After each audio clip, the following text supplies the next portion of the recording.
할렐루야, 반갑습니다. 2021년 1월 16일 토요일 신성의 아침입니다.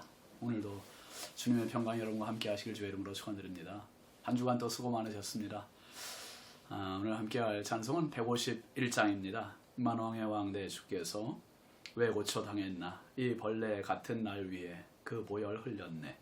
십자가 내가 처음 볼 때에 나의 마음의 큰 고통 사라져 오늘 믿고서 내 눈 밝았네. 참 내 기쁨 영원하도다. 2절 주 십자가 못 박힘은 속죄함 아닌가, 그 긍휼함과 큰 은혜 말할 수 없도다.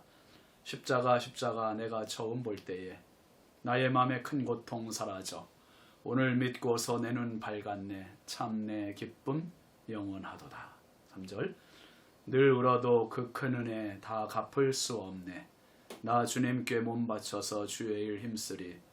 십자가 내가 처음 볼 때에 나의 마음의 큰 고통 사라져 오늘 믿고서 내 눈 밝았네. 참 내 기쁨 영원하도다.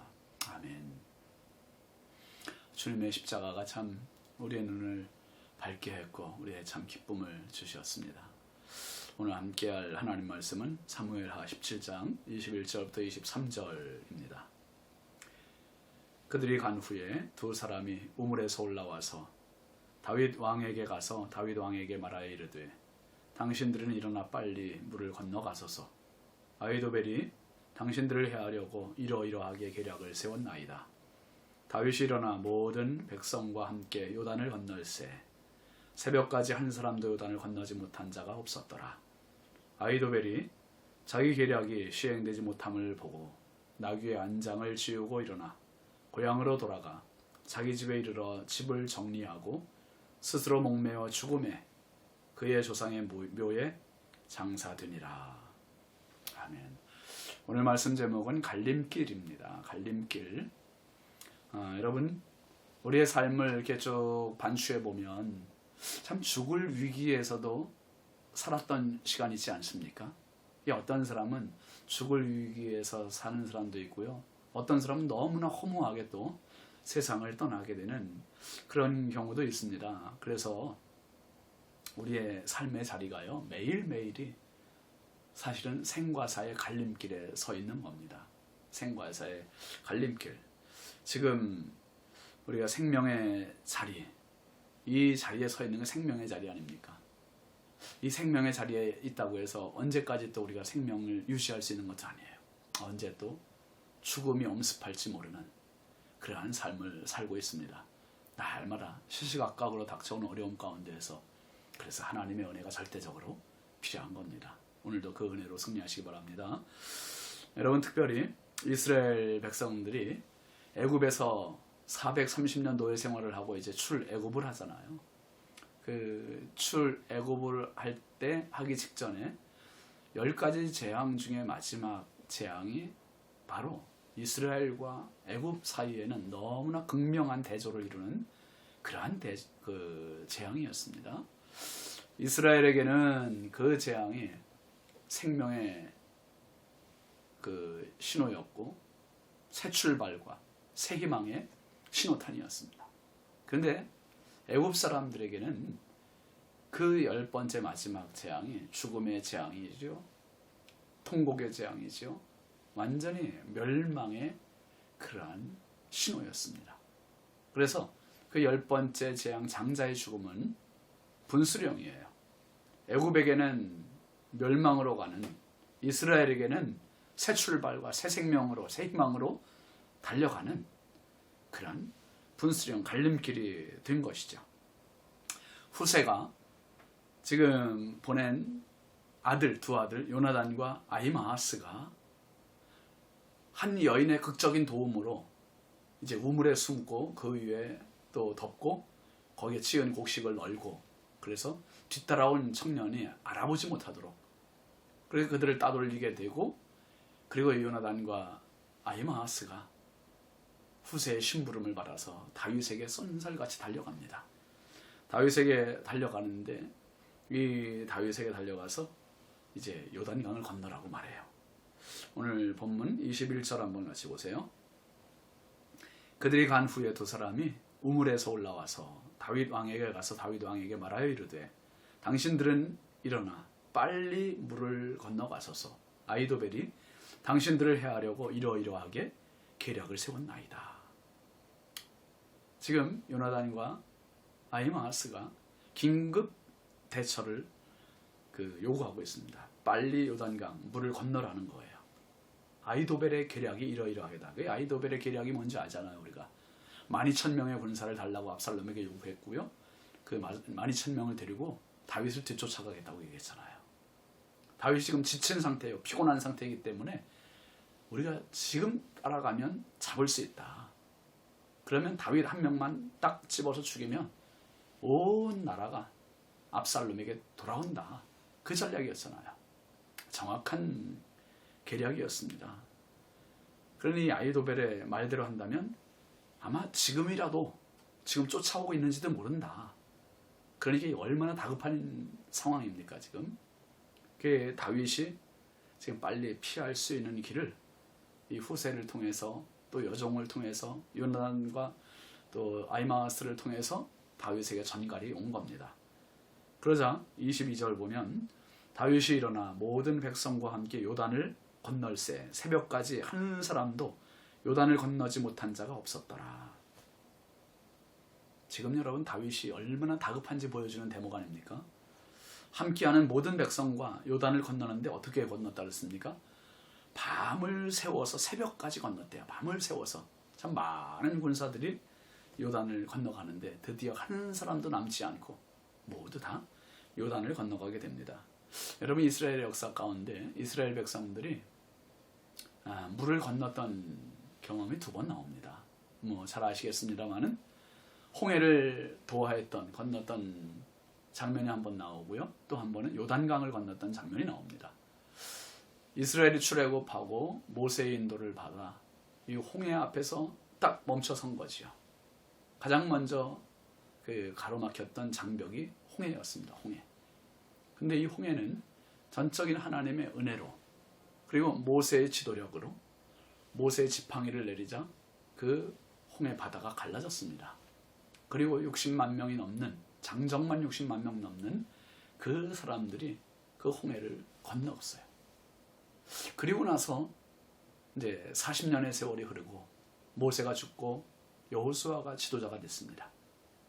여호수아가 지도자가 돼서 이제 마지막 사명은 뭐였습니까?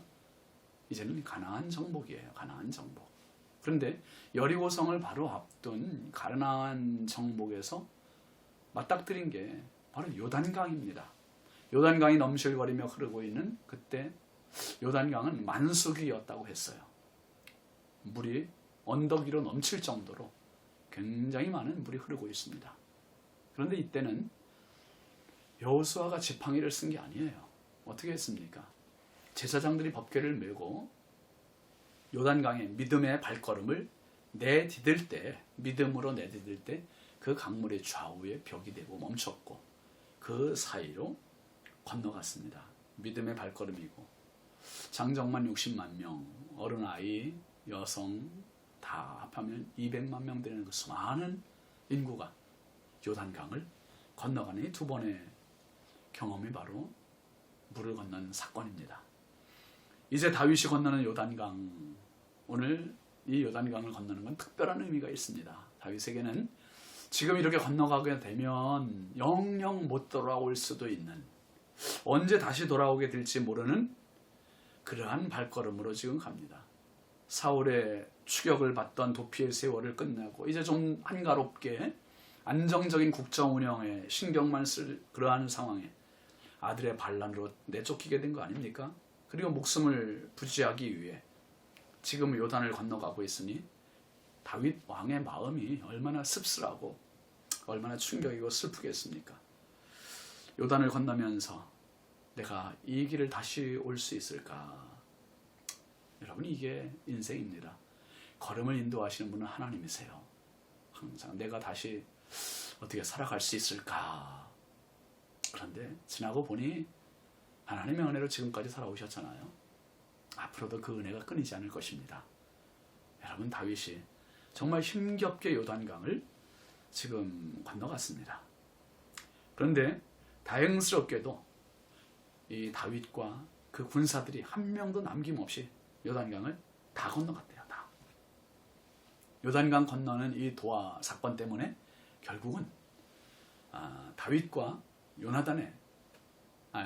압살롬의 그 승부를 가르는 이 분수령의 사건이에요. 이거는 이제 다윗이 이기게 되는, 그것을 못 건넜으면 다윗이 잡혔겠지요. 죽었겠지요. 근데 그걸 건넜기 때문에 압살롬은 아버지 다윗을 포기하고 결국에는 이제 나중에 다윗이 전열을 정비해서 다시 예루살렘을 회복하게 됩니다. 여러분, 우리는 언제나 하나님의 이 분수령의 시간 속에 살아갑니다.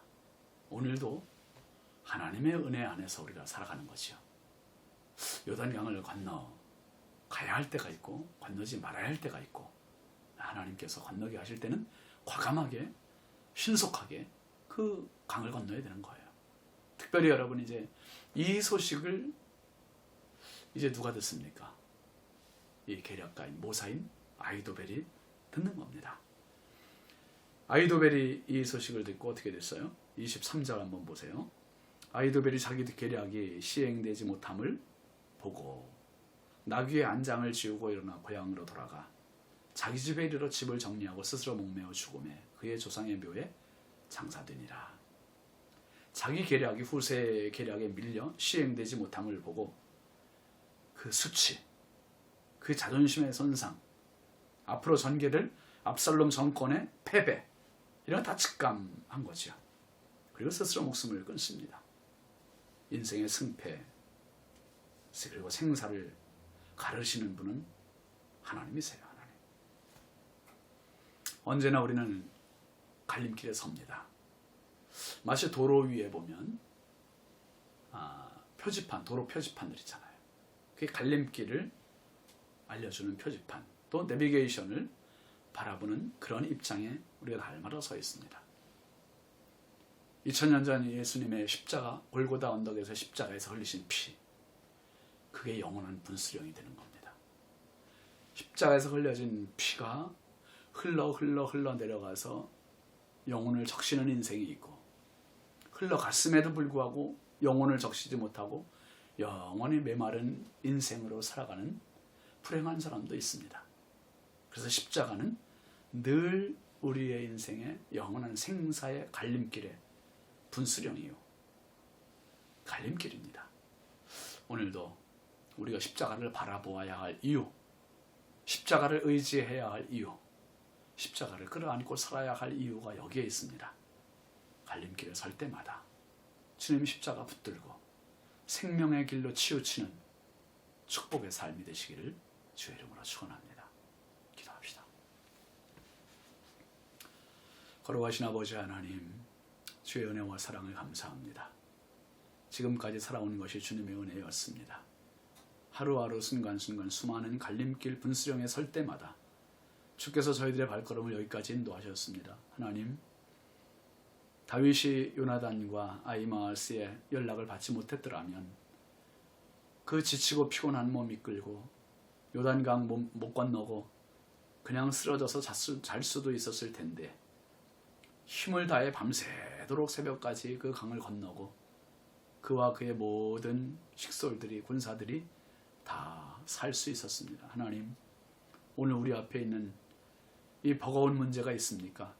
그 문제 앞에 주저앉는 인생 되지 말게 하시고, 그 문제를 넘어설 수 있는 하나님 아버지 승부사들이 되게 하시고, 그리고 갈림길에서 영원히 생명을 선택하고 생명길로 가는 십자가의 사람, 은혜의 사람, 믿음의 사람 되게 하여 주옵소서. 예수님의 이름으로 축복하며 기도합니다. 아멘. 한 주간 수고하셨네요. 오늘 토요일 쉬시면서 주일 준비 잘 하시기 바랍니다. 감사합니다.